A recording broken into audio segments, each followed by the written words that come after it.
This is Tristan Randall with Canis Media. Today I'm here with some of the members of In Hell Followed With. If you guys want to, I'll start with you. Just say who you are when you get done drinking and and what you play. My name is Daniel, and I am as Patrick so affectionately refers to me, the soloist, lead guitar, whatever guitar. I'm Andrew Patterson. I'm the vocalist of In Hell Followed With. I'm Hunter Spader, and I play guitar. You know, it has literally been like 9 years since In Hell Followed With released anything. Right. It's been a hell of a long time. Nothing come, just complete silence. What the hell made you guys come back after 9 years with almost an entirely new lineup? Pat getting sick at Walmart. No, I'm kidding. No. So Pat was bugged like years after years. It seems like it's like, hey, so you need to restart the band. You need to do this and that, blah blah blah. And I guess finally he found the inspiration for it. And he tried hitting up the old lineup. The old lineup wasn't really interested in it, unfortunately. But fortunately for us, he found us, via the onlines and decided, y'all are my people. Let's go in and do this. Let's make this happen. And that's how the vetting process went. It was literally just was it like submissions or and Jen, you guys know each other or? No, basically I was in a group chat with a few other people like Ben Dewar, Chris Wiseman of Shadow of Intent, and a few of our friends, and Pat was in the group chat. We were playing like Fortnite with each other and stuff. So we were talking, and I guess my boys Jake and Bob Williams, he does like Deathcore dad memes and stuff like that. He was hyping me up because of the music that I write.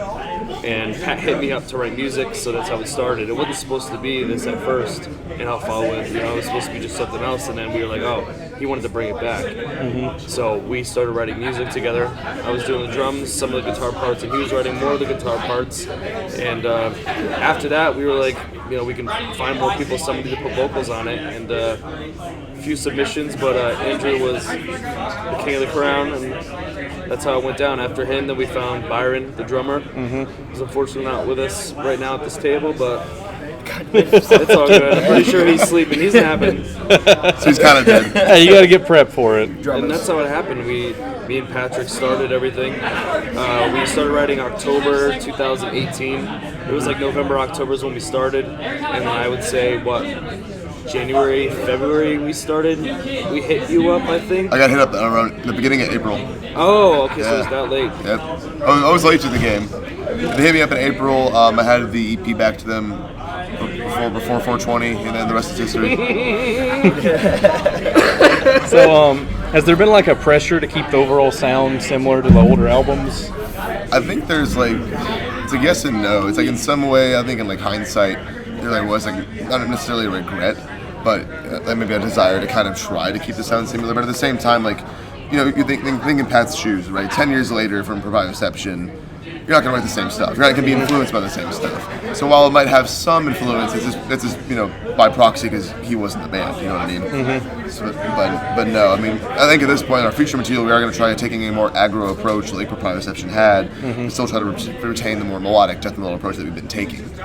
So it should be interesting. I'm excited to hear it. And you guys, to my knowledge, you guys already have a lot of the album already done, right?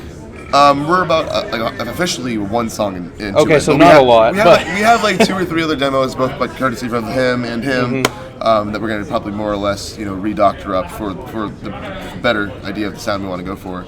But we have a couple skeletons we're working with, and we're aiming for the beginning of 2021. To ideally, that's when our next release date will happen. It's faster and it's heavier.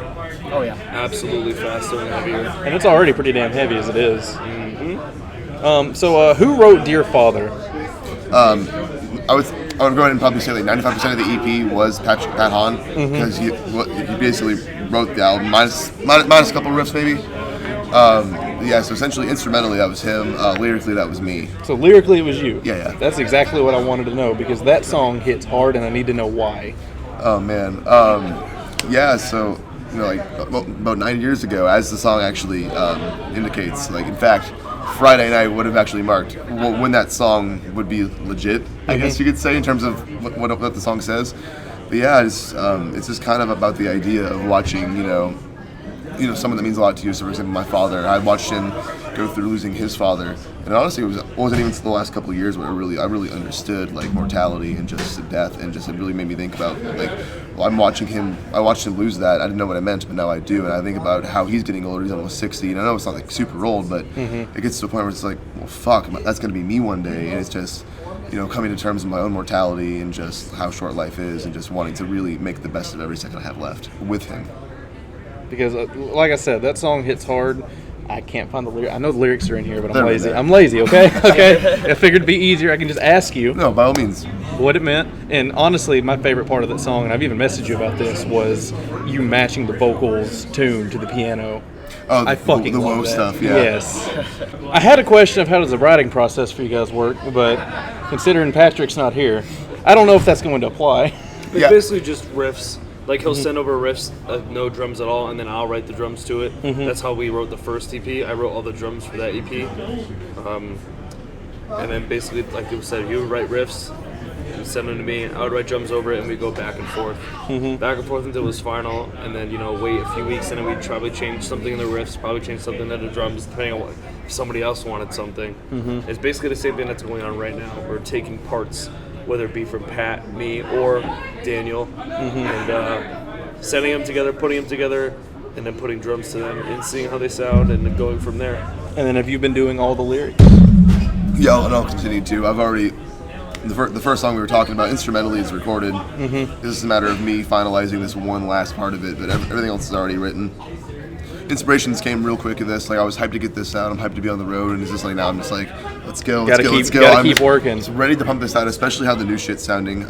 Like you said, it's way more aggro, and I think people are really going to catch on to this next release. Like, as proud as I am of Chimerical Reality, I really am super proud of that one, but this next one's going to be it. Like, not to talk too hard, but I got a good feeling. So it's had a good reception then? I would say so. I'd say 95% good reception. There's obviously the old heads that would maybe disagree with the direction of it. Old fans, you know what I mean? But overall, I would say it's good reception. Some people are like, oh, well, you're not Nick. And it's like, well, I'm sorry, but I'm going to do my best. If you like it, you don't like it, it's fine. Have you got more tours lined up yet? Or is that just something you can't talk about? Or Well, talks? there's definitely talks in like every direction. We have like 3 or 4 different things that are like potential, maybe possibilities, but nothing I can be like, yeah, we're coming here soon, potentially. How did this tour with Widowmaker, Victims, and Weeping Wound come together? We're currently on Artery Global, and they just knew that we needed something for the EP release, to show that we're truly back.